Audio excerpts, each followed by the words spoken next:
In here, we get to discuss different news affecting us founders in this ecosystem.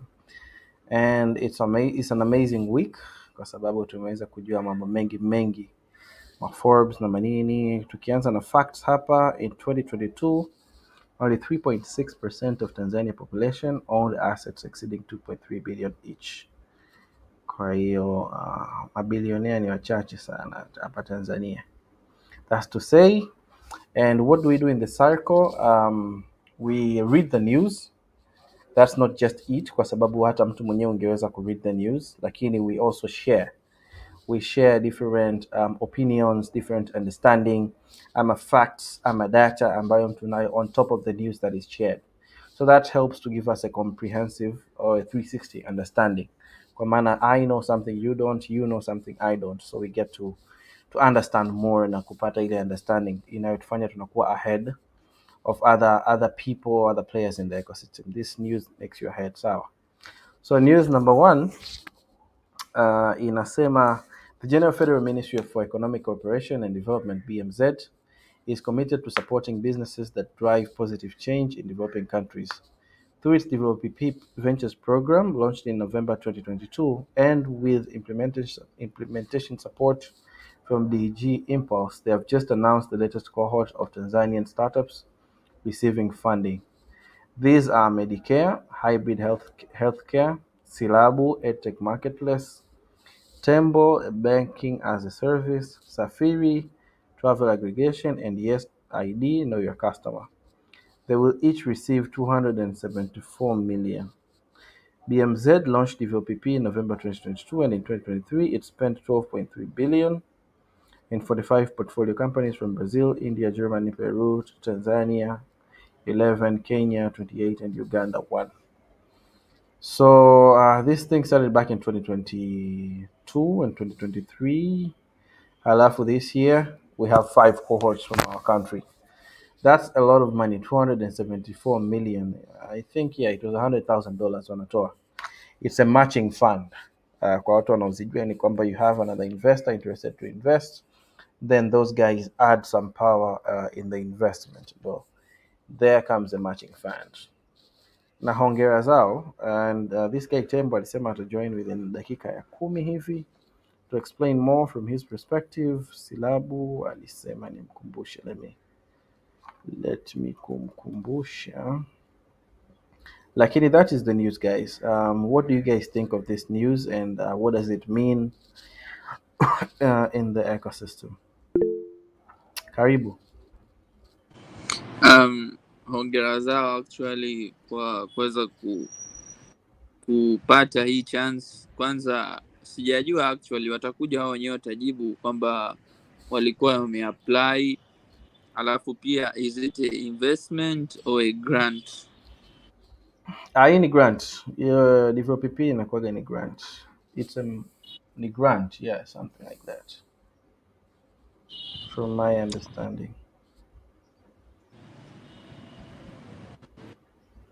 Yes. So grant ya milioni 274.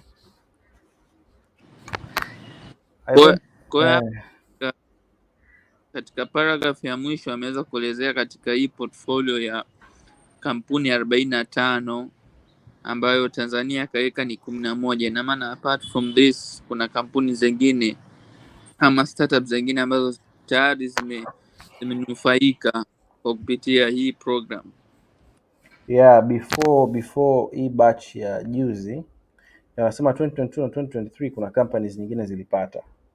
So hii sio mara ya kwanza hizi kampuni kupata. Kuna kampuni nyingine zimeshapata kabla. Na ndio umesema sharti mojawapo lazima una investment ili kuweza kupata, au sijakuelewa vizuri actually?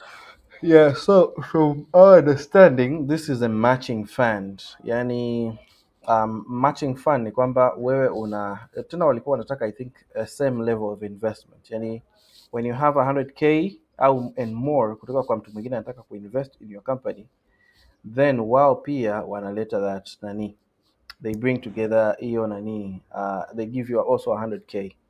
So ndo hawa sasa wamepata hizi 274 million, ni $100,000,000 inacheza humo which these guys have got. So that's the develoPPP. Ina masharti fulani hivi, lakini traction is one of the greatest thing. Uonekane, I think inahusu masuala ya impact pia, something like that. Yeah. So I think what this means in the 2024 report ya funding, kutakuwa tena kuna influx ya capital. Mwaka 2023 there was a great influx ya capital, lakini percent kubwa ilikuwa ni grant. I don't know how our ecosystem works kulinganisha na nyingine, lakini percent kubwa sana was grant, kuja hapo kwenye mikopo, kuja kwenye equity na nini. This also hatujui mwaka utaendeleaje, lakini this is also a huge chunk of it, and probably the 2024 year can also end up with a huge amount of grant vis-a-vis other instruments. I think so. Yeah, also TSA naona pia wamesha release report yao ya 2023. 2023. Yeah, so I think so in 2024 there'll be some of improvement ambayo wataweza kufanya. I don't know kwa sababu in terms of trend we are going down. 2022 tulipata like 60 million hivi. 2023 tumepata 25 million. Kwanza 2021 was like 85 million, 2022 60 million, 2023 ni 25 million. So are we going in the right direction? I don't know, who knows that. Kwa sababu kama umetoka 80 to 60 to 25, the future probably is not that much bright, ila probably there might be a reversal trend. Hatuwezi jua. We need we need a lot of new companies zinazokuja, and we need a lot of maturing companies ili hawa waendelee ku raise series A, B, C, D, F, alafu hawa wengine waendelee ku raise hizi grants na nini. Mwisho wa siku you have that collective pool ya watu wengi. Sasa evolution kwa ecosystem ya Bongo ni ngumu sana from my perspective. Yani watu kutoka early stage kwenda mpaka a big business ni wachache kinoma ndani ya, let's say, the last 10 years compared to other ecosystems. I think that's one of the things ambayo inatufelisha. Yeah, lakini pia kuna kitu kimoja ambacho ni kigumu actually kwamba mtu anapopata funds hakuna system ya TSA kuifahamu mpaka mtu atapopost kwenye LinkedIn ama kwenye website ama kwenye social media zake ndo TSA wataweza kuzifahamu. Yani hakuna Undisclosed, system, yani. hakuna system Makes ambayo sense. ikikia TSA waifahamu. So inawezekana kutokana na ile report ya TSA ikawa ni tofauti na watu walivyopata. Inawezekana watu wamepata funds nyingi, lakini so wengi ambao walikuwa wametoa taarifa. That makes sense. Hata hii there is another news ambayo it also nayo ni undisclosed deal, lakini mtu amepata hela nyingi tu. I don't know. Karibuni guys kwenye Founder Circle, watu mlioingia upya. We always discussing news and what do they mean. That's the main essence. What do the news mean and how it will affect us in a positive or negative way. Hii ndo news number 1, tunakaribia kuifunga. If you have any comments, karibu useme, or if you have any data, any opinion on this news, what does it mean to startup founders or the ecosystem, karibu utuambie pia. Kama hamna, we may move on to the next news.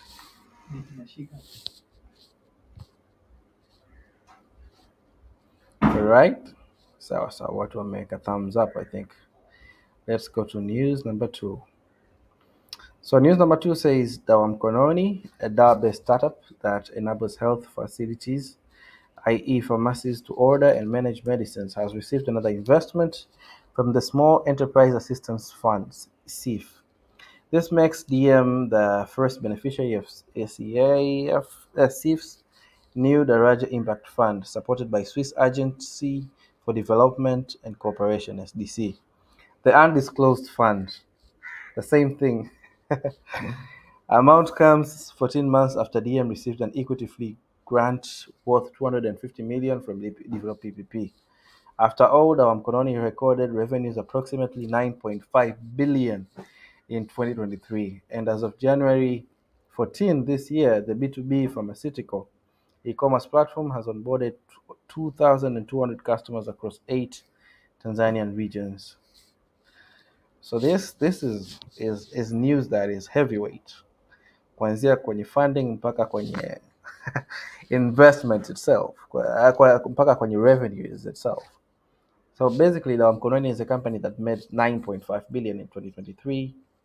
Walipata funding mwaka jana 250 million, walipata fund mwaka huu January, another seed funding, then wamepata another undisclosed grant from Daraja Impact Fund.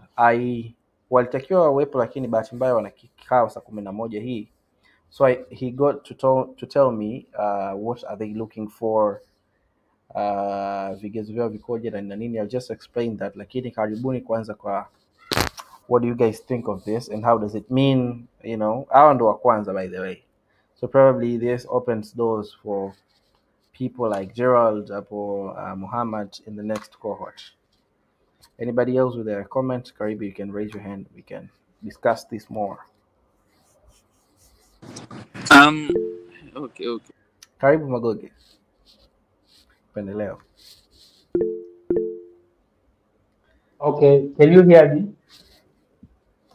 Yeah, I just wanted to congratulate them. Hawapo karibu, but I think it is a recorded video, so they will listen. So first of all, I would like to congratulate them, and second, what I would like to say that to us who are on the way there, trying to finalize.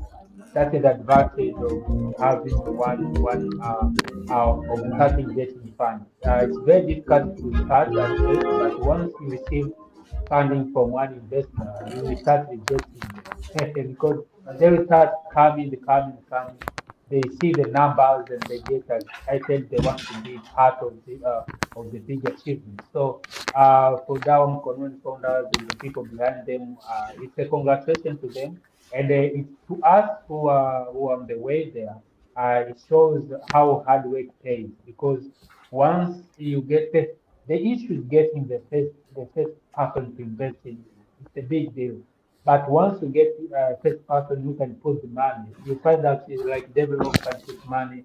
Even the local you will find even in Belgium people will feel proud to invest on your business because you have an investor, a serious investor, and put a lot of money there, and they see the progress. So that's what I would like to say. That to us, it's a core, and it's a good sign that once it's very tough to get investors at first, but once you get investors, other investors will start coming, whether you like it or not. They will start knocking the doors and asking to invest money. Makes sense. Thank you, Gerard, on that. Anybody else with an opinion, comment, addition, facts? Just raise your hand and I'll let you in. Karibu Muhammad. Yeah, so mi nachoweza kusema Dawa Mkononi is really working very hard. Tunaweza kuona kila baada ya muda naona wana share to good news like last month if I don't remember walishare good news, walipata funding.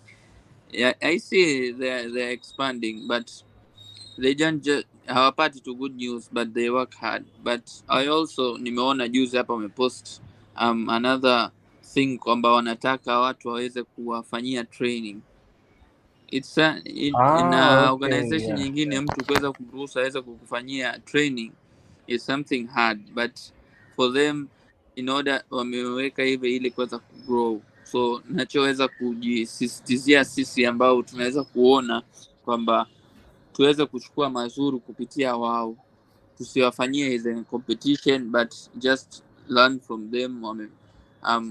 Learn from their mistakes, learn from their achievements, and just let's collaborate. Tusiwe kwamba okay na huyu naye ni mshindani wangu, hapana. Let's work together and we can grow together. Makes sense. Muhammad point out something that I know that Mkononi do, and that is training. These guys wanna train hadi wale madereva wao wanaopeleka nani. So it's an actual off-site, off-work training. wanatafuta venue, wanatafuta speakers, people who are really good, they train them, wanna train employees, they work hard yani to make a revenue of 9.5 billion, though the industry itself supports wako kwenye pharmaceutical business in a very high margins and liquidity, lakini that's hard work in itself ya kufikia hapo. Yeah, makes sense. Training makes you grow together. Karibuni, anybody else with an opinion or fact on this news kabla sija drop nuggets on from Joseph aliyeniambia on what do these guys look for ili wakupe fund, our Daraja Impact Fund. Anybody else with an opinion or comment, just raise your hand. Kuna kitu actually nimesahau, lakini pia kitu kingine ambacho kinachosaidia Dawa Mkononi ni kwamba the one who the co-founder Joseph is also a doctor, so ameingia katika field, startup yake ipo kwenye field ambayo anahusiana nayo, so this is also a credit kwamba inakuwa inakupa more clarification, sio kwamba unakuwa umeingia kwenye field ambayo unakuwa binafsi huifahamu. Makes sense. Expertise.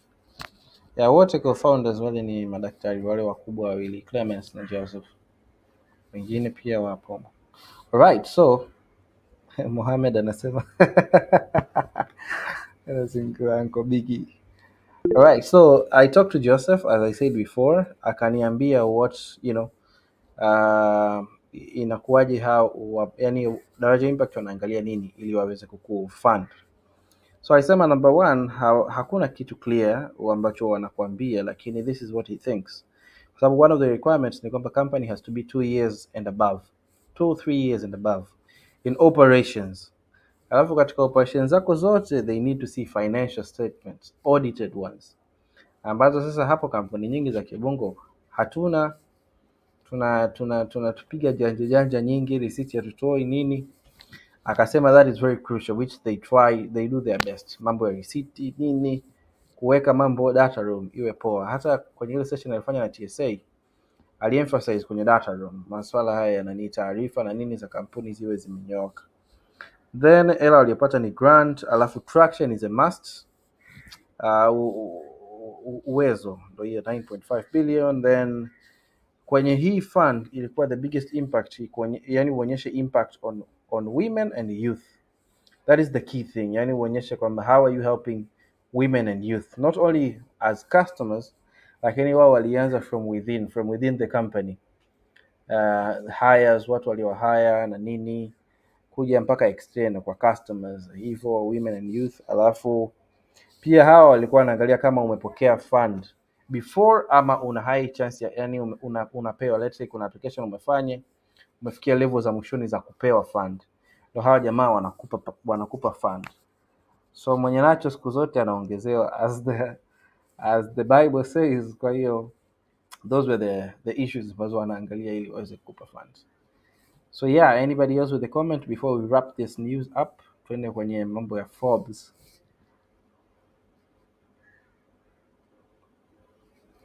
Alright, let's get updated kwenye Forbes Africa.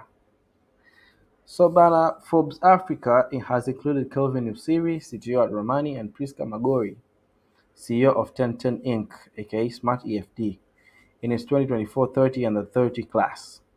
Since its inception in 2015, the list has featured over 10 other Tanzanian entrepreneurs. These include Eben Bruno of SAG, 2016, Nadim Juna of Credible, 2017, Fahad Awad of YTZ, 2018, Isa Ayunge of Summer App, 2021, and Jessica Mshama of Asamta Digital Schools, 2023. Series Ramani is focused on improving logistics and offering credits to micro distribution centers. Priska's EFD, on the other hand, simplifies digital receipts generation for businesses while directly transmitting sales reports to the Tanzania Revenue Authority. Despite having over 5,000 registered customers and 6 zonal offices, MATFD still holds less than 1% of Tanzania's 3 million SMEs. Ramani is also aiming for a slice of Africa's 1 trillion consumer packaged goods market. After all, its supply chain management software precedes sales of over 72 million in 2022. thanks to customers such as Baresa Group, Dangote Industries, Hill Groups, and Getty Breweries, and Tanga Tech. All right, so this this is some big news. Hapa naongelea traction zao though, lakini there's a big debate on what do opportunities like Forbes offer. So I would like to put a hold on this kwanza. I see Ruben nilisema atajoin baadaye. Ruben is one of the beneficiaries wa hii develoPPP with their company Tembo. Kwa hiyo Ruben, karibu utuelezee kidogo about the whole process. develoPPP ikoje? Is it a grant, is it a debt na nini? Alafu what do they look for? Kama mtu ana swali ya kuuliza for the next 3, 4, 5 minutes. Ruben, karibu. Yeah, Kusi. Niaje? Poa. How you guys doing? Sorry, I came in late because I was running another meeting with some guys. What am I supposed to say again? I don't know the speed. See, tunajua uko overexcited with the fund received, lakini just tell us about the whole process, probably the duration. Yeah. What do they look for? And is it a grant, is it a loan? And if any bits, and kama kuna mtu ana swali jingine atakuuliza, just flow. Yeah, so I think as Kus said, so my name is Ruben. I'm Ruben Mwatosia. I am a CEO at a fintech called Tembo. But I also sit as a vice chair for the Fintech Association of Tanzania, Tafina. I used to be a banker for the last 10 years, so now I just moved into fintech. I'm new in this space. So essentially, we as Tembo, we always look for opportunities to raise money or to raise funding, so that we're able to focus on our mission of building infrastructure for others across Africa. So just for me to speak about develop came as an opportunity for us after we did our pre-seed round. So we did our pre-seed round last year. So toward the end of last year, we were looking for additional funding that do not dilute us. So tukapata hiyo opportunity from one of our investors who was like encouraging us to be like, you guys, if you want to apply for this one, maybe you should. So we're like, yeah, why not? But we also spoke, I think, to the local partners. So developers, local partners, or local implementation partners in Tanzania. I think is Serengeti Ventures as well as Innovate Ventures as well. So the two, I think, they are the local partners. And across Africa, their partners are VC4A. So through them, we went through all the, the pitching, the due diligence, the documentation, the contract, and all that. So from last year, I think until this March, that's when we got March or February. That's when we got the actual funding. But yeah, so essentially, what they would look at, what they would care about is what is the impact that you are creating with your business, apart from making money or apart from making profits in your specific country or in your specific countries. So for this case, I mean, they go for different sectors, whether you are in healthcare or you are in financial services or you are in education. So you'd see a list of guys who are also in the batch with us. I think people like Safaria, they're doing travel aggregation and ticketing and digitizing that piece. I think we are in fintech. Silabu is in education. Medicare is in healthcare. So different sectors, but they focus on the impact that you're creating either with, say, youth or women or the general SDGs that we know. So depending on what your company is, you would communicate that as part of the impact you're creating beyond just making money. So they would assess your business more like a venture, more like a profit-making business before they assess it as an impact focused business. And they want you to be safe, sustainable business after or before they even consider you for this investment. And for that reason, they ask you for matching funds. So develop is basically a matching fund. So they match what you have already spent or what you have already raised. So they say we'll give you $50,000 or we'll give you 100,000 euros because you have already raised a similar amount, or you will, by the time we give you the money, you will be able to raise a similar amount. So it's a matching fund, and it's equity free. So So you if say I may it's a stop you grant. there, Yeah. what was your status? Were you already did you already raise, or were you about to raise the same amount that they are supposed to give you? No, we already raised by that time. You already raised. Okay, so Yeah. So even if you haven't, they would want you to give them not an insurance, give them an indication that you'll be able to raise by the time they disburse. You'll be able to raise a similar amount to what they'll be sending to you in this setup. And then apart from the money, they also offer technical assistance or technical support. okay. So you would select some of the areas that you think you need improvement, and then they will find, or you will find or recommend experts that you're going to work with in this one. Yeah, that's pretty much it, I would say. So if you guys have any question, I'll be happy to take. Yeah. So anybody else? Anybody with a question? Oh. Congratulations, my friend Ruben. Hongera sana. This is good news to us. If one person can make it, everybody else can make it. I think it's the Bolt paradox. When he broke the record, everybody else could break the record. Yeah, I think we need more of these kind of things to happen in the ecosystem, and I know this ecosystem doesn't shout like Nigeria or Lagos. So if we can shout, let's the things that we do shout on our behalf. So I would really encourage people to come out, and we're very happy. I am very happy to be able to like work with you guys, or like support whoever wants to go through this. And not just this, even if like a proper fundraising, if you want to do proper fundraising, I'll be very happy to just here and there, help and guide based on my experience. Thank you so much. Thank you so much, Ruben, and thank you for joining us, taking your time. Karibu sana. Let's move on to the third news. Sorry kidogo kuna jirani hapa anapiga kelele kweli. Let's move on. We were in the Forbes. We were in the news about Forbes, and some people ask why. Why should one apply into Forbes? I would like to also pose the question. Does it mean anything to apply in Forbes? Kama kuna mtu anajibu ama who has a question? Does it mean anything?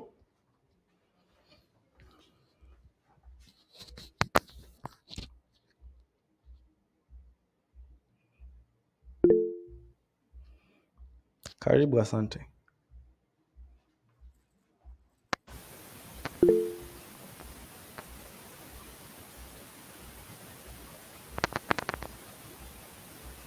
Asante, usikiki.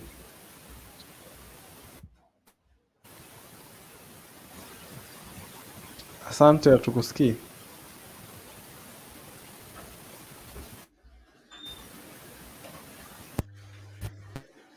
Hello, nasikika hapo? Hapo tunakusikia. Awesome.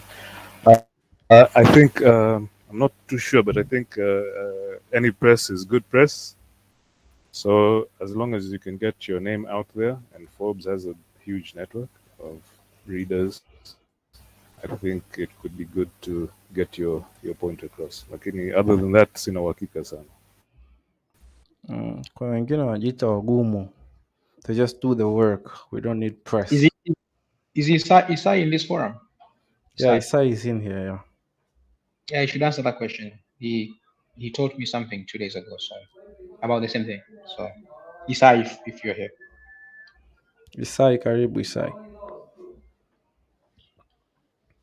So Ruben, asante kwa kuni bring in hapo. Yeah, so okay, Forbes, na mimi tunajua kwamba Forbes ina hasa kwa US, Forbes has like kama reputation yake ipo so strong, then fight inakuwa attacked sana yani. Ila kwa Africa I think it's different, maana bado Any kwa Africa, I believe it's more legit and worthy, and it's worth it kwa Africa. Ila kwa US, kwa mature markets, there are many ways to gain recognition. There are many ways to, yani kuna multiple awards, kuna multiple recognition types.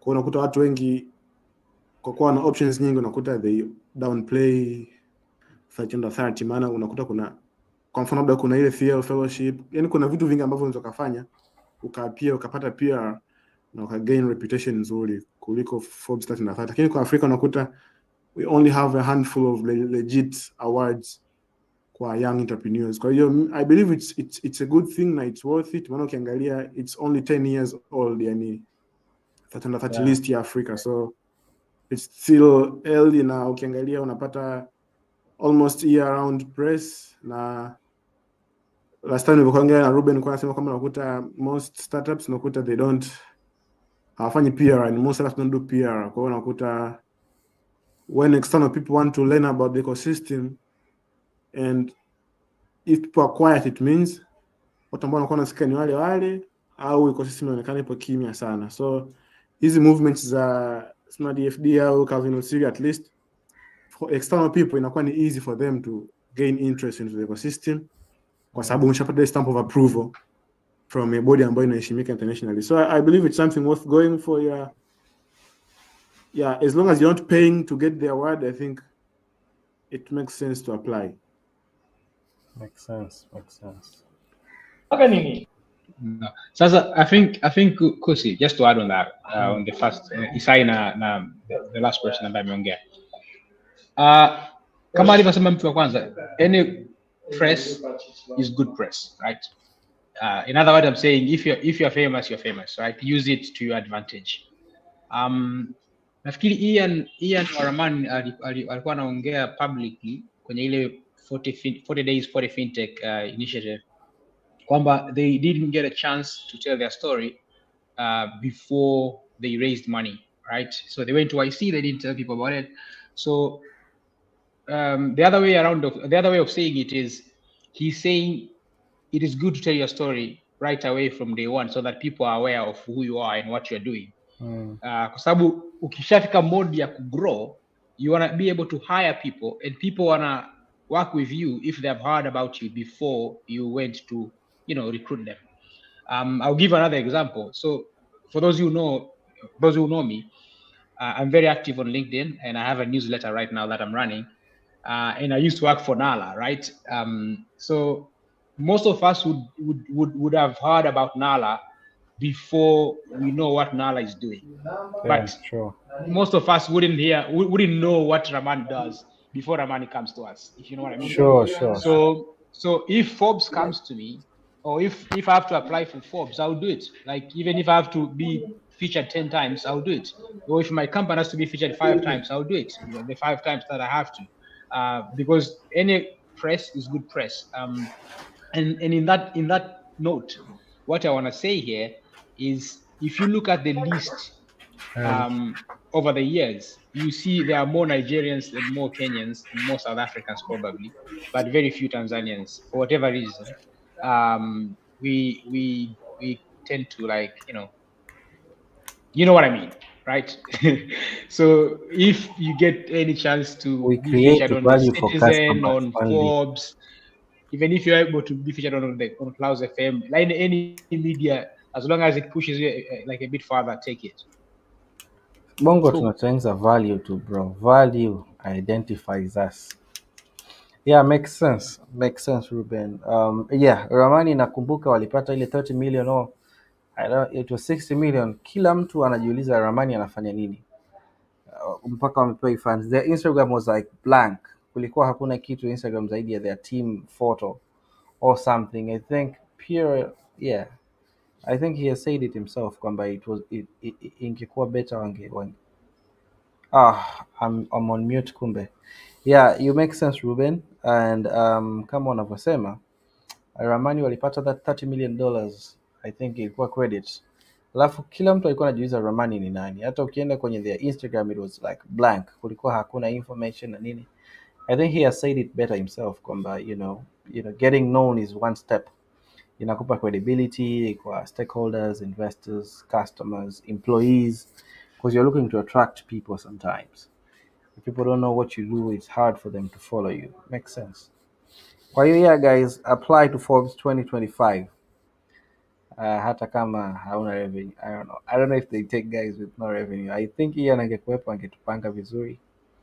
Lakini it's a story for another day. Anybody else having any comment on this?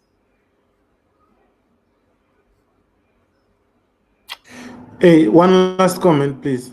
Karibu kaka. Yani, to be honest, yani, I went through all the Forbes awardees and everyone who has been listed here from Tanzania. Unakuta most of them are not even known. Yani, most of them, I don't know. Maybe they're making money kimya kimya, or they're out of business. I don't know. Ila kwa leo list hapa ndio watu ambao wanajulikana na the ecosystem. Unakuta every kuna watu wengine ambao ni unknown kabisa, yani unknown. In 2018 pale many people too unknown wamewin. Sasa I'm trying to wonder like how does it work? Wanafanyaje pia ndani hatuwajui ila nje mtu anajulikana, and then yani it really calls for kwa mfano hapo ukiangalia like only Bruno na Nadim ndo okay na Jessica, let's say so they have been able to hold up. Okay. They've been able to hold up for all those years. Kwa nakuta just getting the award itself is not enough. Like in one way it's good for your story. Yani if you appear in this list and then uko mbele ukafanikiwa vizuri, inakuwa ni so easy ku justify your story.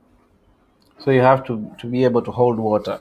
Yani baada ya kutajwa Forbes it shouldn't iendelee. Yeah, maana these things ndo zinafanya awards ziwe downplayed, kwamba if people don't hold up to the expectations inakuwa really tricky.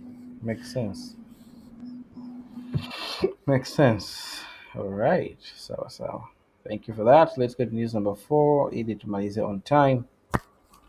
The Olduvai Space Center, Allspace, a Tanzanian deep tech startup, has made notable progress toward launching the country's first privately owned satellite. Its prototype CubeSat can mimic the functions of a real flight module and gather crucial environmental data, i.e. temperature, pressure, humidity, and UV radiation. The information from space can help researchers on ground make better understanding of the climate change and its impact on our planet, or more specifically Tanzania. Initial tests in the Morogoro and Singida regions have been successful. The startup plans is to share its findings publicly.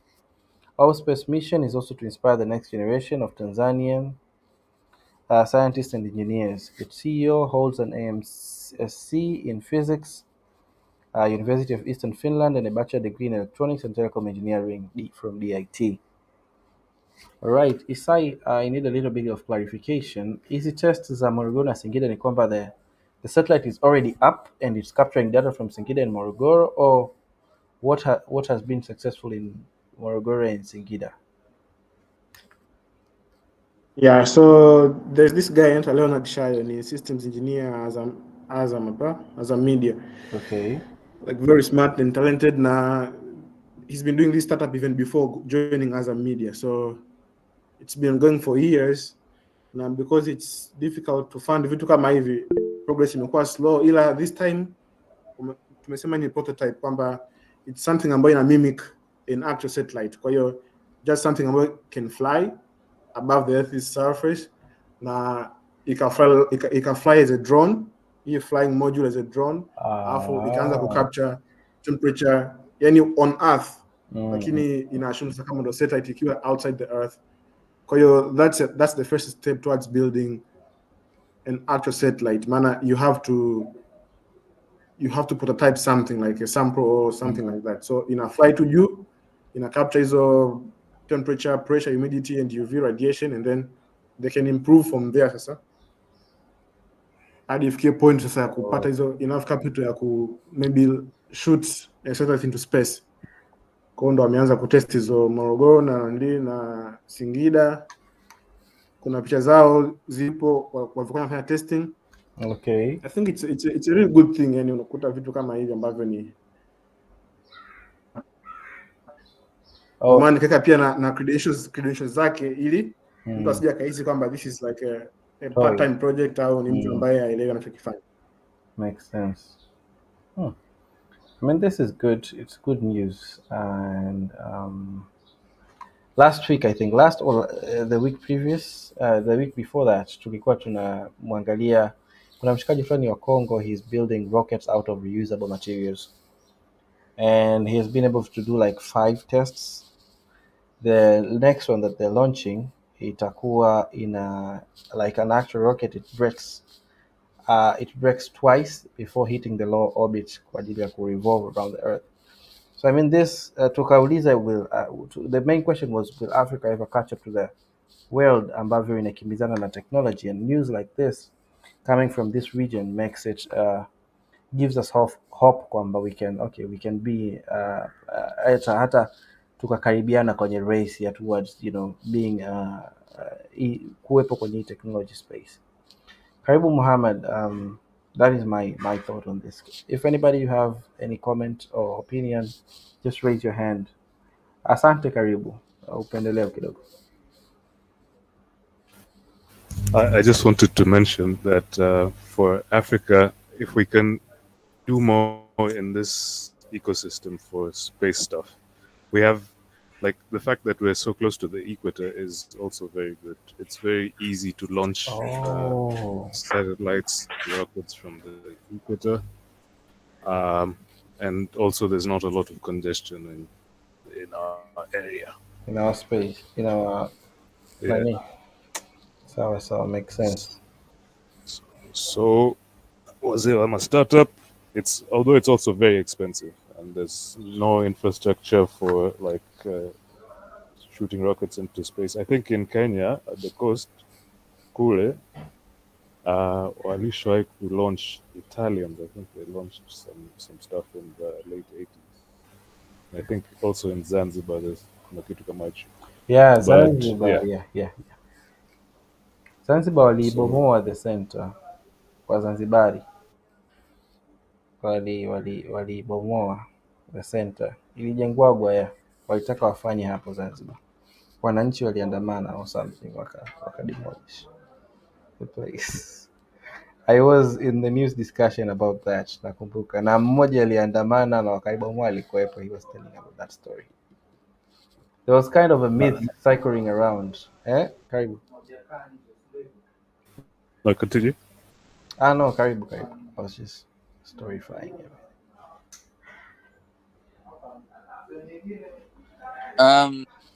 Nachoweza mimi kusema Usi ilikuwa marketplace ya Sahara last year.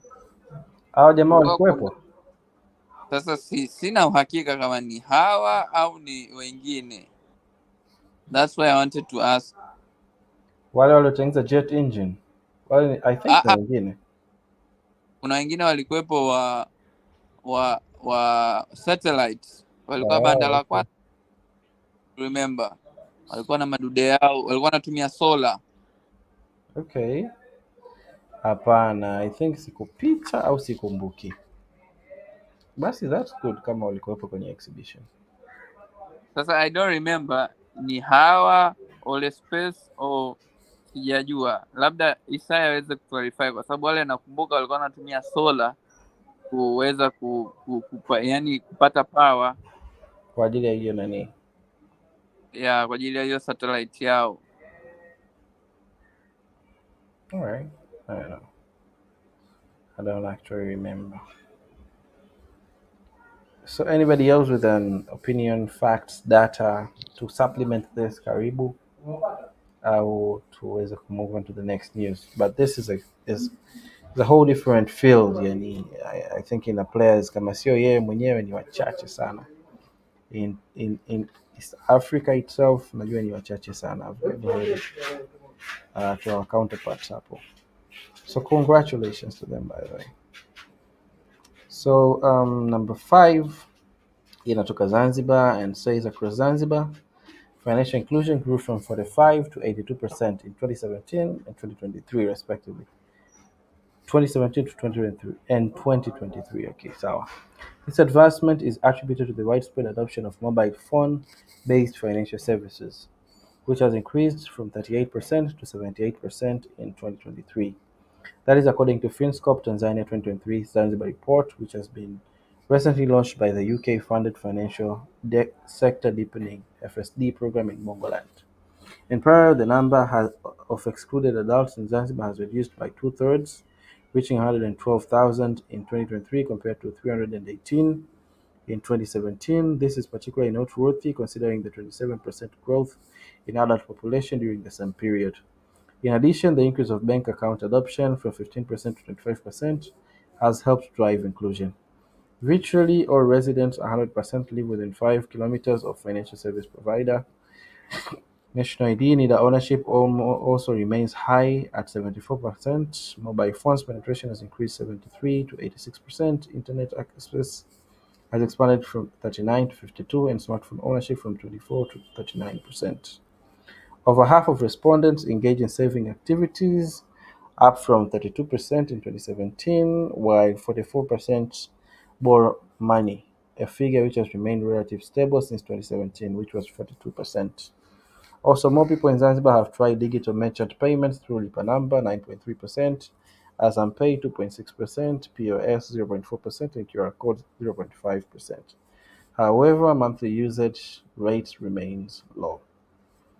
So this is good news to fintechs working at Tembo.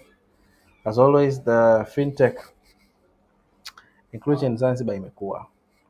Ruben, what does this mean for you, Tafina, and fintechs? You know, what does this number mean for you guys?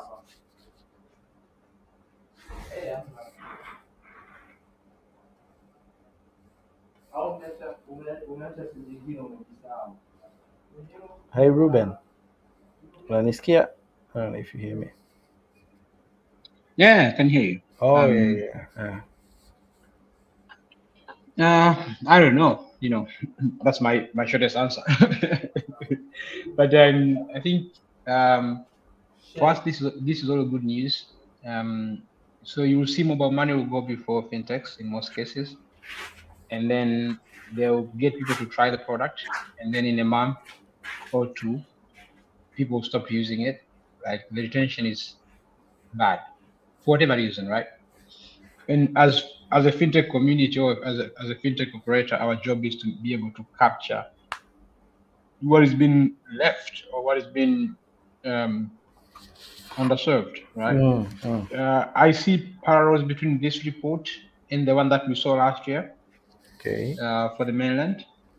But as you said, Zanzibar and the mainland, they kind of like work together or connected. So there's a lot of opportunities. And what we are doing at Tembo is we have built the building blocks. So we have the APIs pieces that people would need to build whatever financial product they want to build for merchants or for individuals. Even if you want to launch your own wallet or your own agents network, or you want to launch your own neobank for businesses or for individuals, whatever is the thing that you want to build, we have the building blocks. So I'm very happy that we are seeing opportunities in Zanzibar as well, but we are focusing as a company to build the foundational layer so others can just build quicker. Yeah, that's what I can say now. Makes sense. Anybody else having an opinion or facts or data that supplements this news?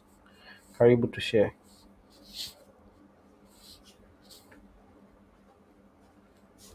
I think so. I have. Karibu. Yeah, sorry. I have one request for like any fintech operator or something. Like, someone should really build like a personal finance app that really works with, let's say, CRDB or NMB. Like, for example, you just link, for example, like Klarna or all of these Western personal finance apps. You just link your CRDB and NMB card, and then automatically they can track your spendings and your subscriptions. You can store the subscriptions, like combining all mobile money, bank accounts, and then just being able to track your account independent of the SIM banking app from your bank. So I don't know if it's practical. Ruben knows the practicality of this, but I believe like we really need that solution. Like for real, we are so way behind into those kind of things. You have to manually money, but for me it's really difficult to like you check the bank account, you check the statement, you start to remember how did you spend this, how do you spend this. It's so troublesome, and I think I'll be willing to pay for someone who does something that makes it easy for me to track my spending and then to tell you like how much you're worth or something around that. I'd be willing to pay for it. And I don't know if this data helps someone to see the opportunity, because you can see opportunities in people are saving money, people are borrowing money. So these are markets where people can be willing to pay to have their money managed in a proper way. So I think that's just calling for people to build like some products around that. We had a session, walikuwepo Mipango app, it's a saving app and data and the like. So that's what they want. I mean, the same thing that you're saying, lakini wanapitia changamoto nyingi sana, because alichokisema ile developer wao kikubwa ni kwamba the banks want to see like is there, yani nyie mna data, yani mna traction ya kutosha ili wawape that access, Sasa na wao hawana, that's why they developed that SMS scrapping feature ya kuchukua tu message zote za Tigo Pesa za CRDB na nini, alafu inaziingiza kwenye app. Lakini yeah, they're trying. I don't know, there are other apps in Bongo also doing that. I don't know. So kikubwa inakuwa ni upande wa mabenki yenyewe. That's what the guy said. Mabenki yenyewe kukuamini na kukupa that access ama APIs ama nini, hapo ndo kwenye ugumu ulipo Isai, sio kwenye kujenga. That's the challenge.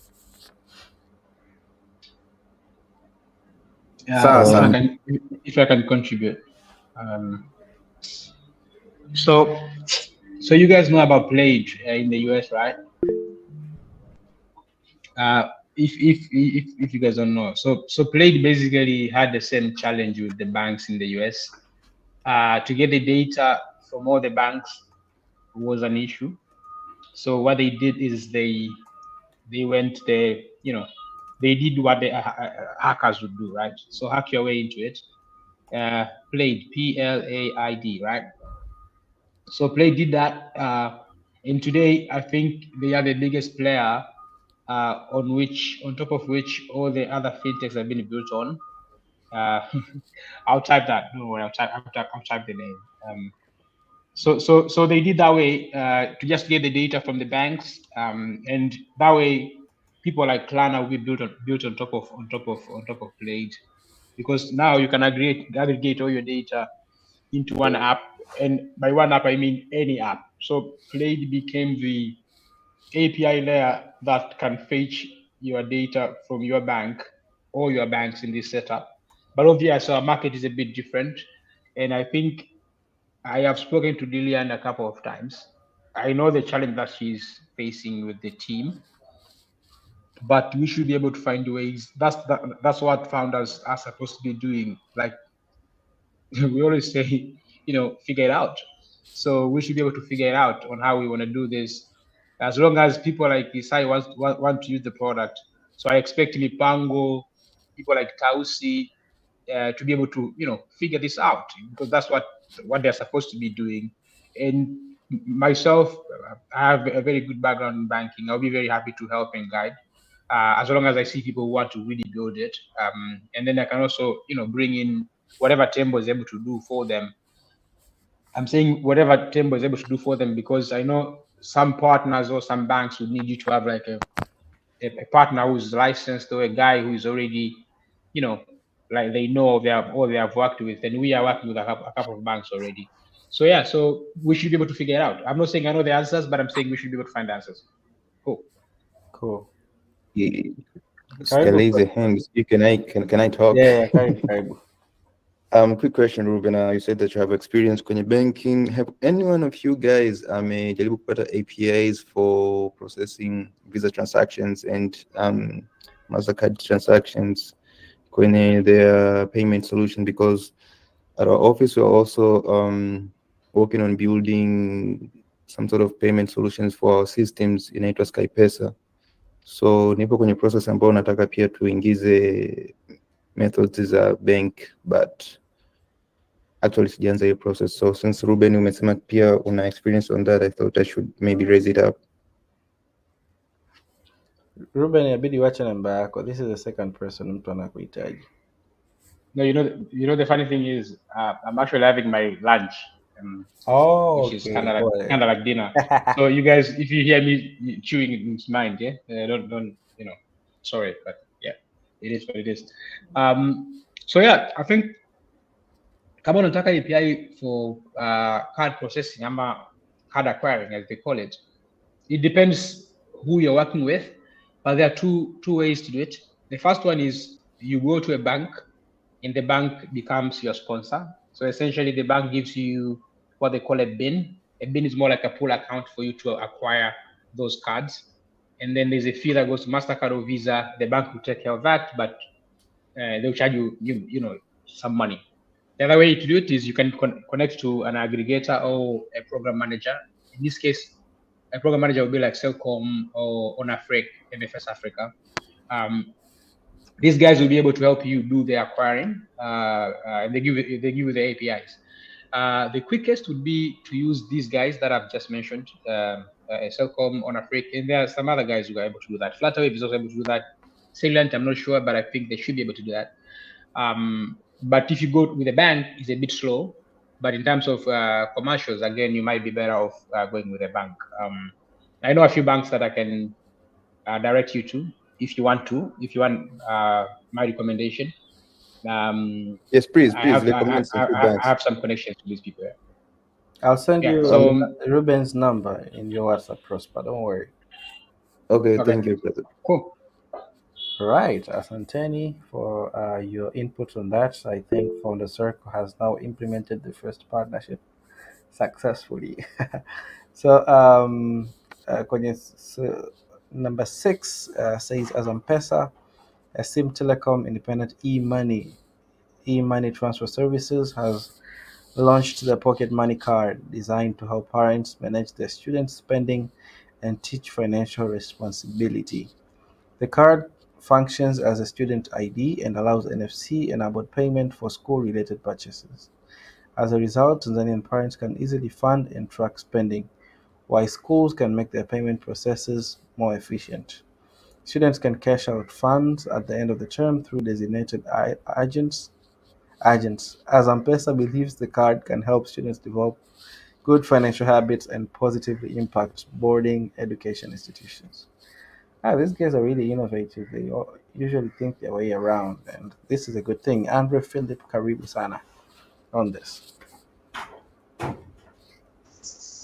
Naam, habari. Nzuri kaka, karibu. Well, thank you.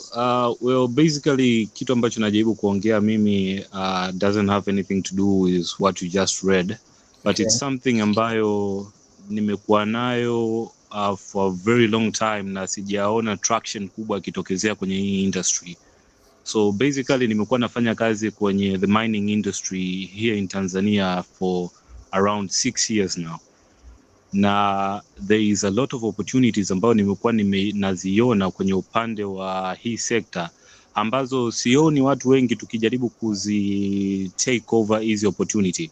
I've been trying to make my own traction, lakini a lot of resources zimekuwa ziko available upande wangu. Kwa mfano, let's say upande wa artisanal miners ambao ndo a large number hapa in Tanzania ni artisanal miners.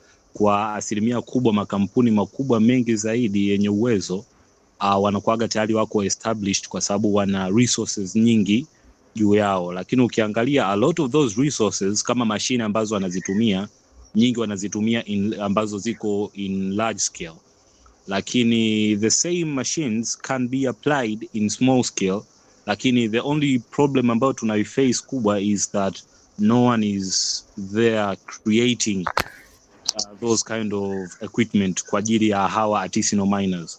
Kwa kitu ambayo inakuja kutokezea ni kwamba hawa wachimbaji wadogo wanafanya kazi moja kama hizi kampuni kubwa ambazo nyingi ni za abroad kama hawa Shanta, North Mara, kina nani. They do the same thing, lakini yetu inakuwa iko less efficient kwa sababu kazi tunayofanya sisi, a lot of it is manual work.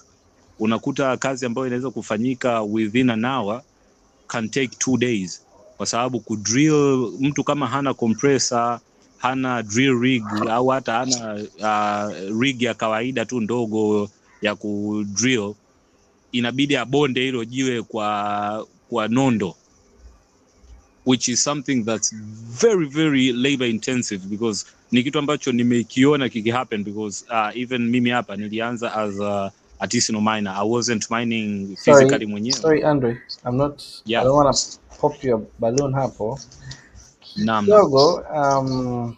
Yeah, you have presented an opportunity, lakini the shortcut takes 1 hour. I just want to finish this news, then we have the extra segment ambayo we talk about more that has happened and nini. So just hold on kidogo, like 1 minute. Let's finish this, then we'll continue with that. Cool? Yeah, that's okay. Cool. Okay. Back to this as M-Pesa related news. Karibuni to anyone with a thought or an opinion. This is the last news, and tuko dakika ya mwisho kabisa ya kumaliza hizi roundup. Anybody else with a thought? To me, these guys, Firas is always innovative. He thinks faster, and I see this as a good solution. And issue to infrastructure. Yeah, uko mashuleni, so you have an NFC card. I want to buy some crisps. Merchant lazima awe na something to process that. So how is it going to be a phone? I don't know the infrastructure of it. Labda kama kuna mtu anajua zaidi, Isai probably tuelezee kidogo on this, then so we can make our judgment better.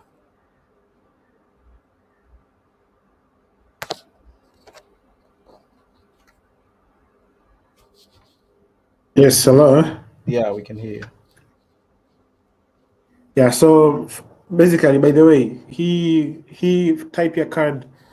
Kuna startup in Uganda which is very popular, inafanya kitu kama hiki, like it's only focused on this kind of student cards. Inaitwa KAWU, KAWU. Yeah. Okay. So it's basically hiyo card inakuwa labda una some balance kwenye card, unaweza unampa wakala, una withdraw certain amount of money. Yani mzazi, instead of giving a child 60k, yani mzazi ana top up card. Kwa mfano kama una top up ile M-Pesa, ile prepaid card ya M-Pesa, ile Visa card, ni Visa card au Mastercard ya M-Pesa ile prepaid. Kwa ana top up. So tofauti kama ni kama vile ni physical card, sasa inakuwa physical. Instead of being prepaid online over M-Pesa, inakuwa ni physical prepaid card. Mzazi ana top up your pocket money for the entire semester, month, the entire semester, let's say. Kama mtoto akienda shule, instead of using all that money at once, unakuta lazima ende kwa agent. Yani kuna kama checkpoints kwamba you can't withdraw more than this amount of money, au you can save this amount of money in your card. Maana mtoto ukimpa hela zote cash, it's very easy for them to splurge on other stuff. Lakini if they go to buy something and tumia to card, baki kwenye card. Kwa hiyo ina strengthen financial habits, lakini pia inasaidia sana shule. Yani shule nyingi za boarding, my former high school, nakuta it's really prohibited kuja na hela shuleni. Kwa hiyo maana kila mtu ataanza kushow off. Kwa zile card inakuwa ni rahisi hata kwa shule yenyewe tu ku manage the operations vizuri. Lakini kwa parents pia inasaidia watoto kuwa na good financial habits, na it just works hivyo kwa kutumia agent na using the same model kama prepaid. Makes sense. Pesa cards are makes sense. I think the biggest selling point is the transparency of financial habits kibongo, kwa sababu wazazi wanatakaga wajue how much you've spent na umeitumiaje. At least when you're using a card, inaonyesha pale you bought this, kiasi ni hapa. Alafu kama mtu unaweza kuweka cap, kwa mwezi cap ni hii hapa, asitoe zaidi ya 20,000. So mtu aweza financial habits, that's one thing. Like in transparency, I think is the next big thing, kwa sababu model ya sasa hivi ni kama mzazi anamtumia mwalimu ndo anampa mwanafunzi. Walimu wengine wanakula hela. Mtu ametuma hela 1,000, mtoto anapata 20,000. that's one of the challenges that parents face kwa watoto waliko boarding school. So I think that's one of the value added service. Um, I don't know. That's my thoughts. Karibu nani Zagalo, niliona may raise your hand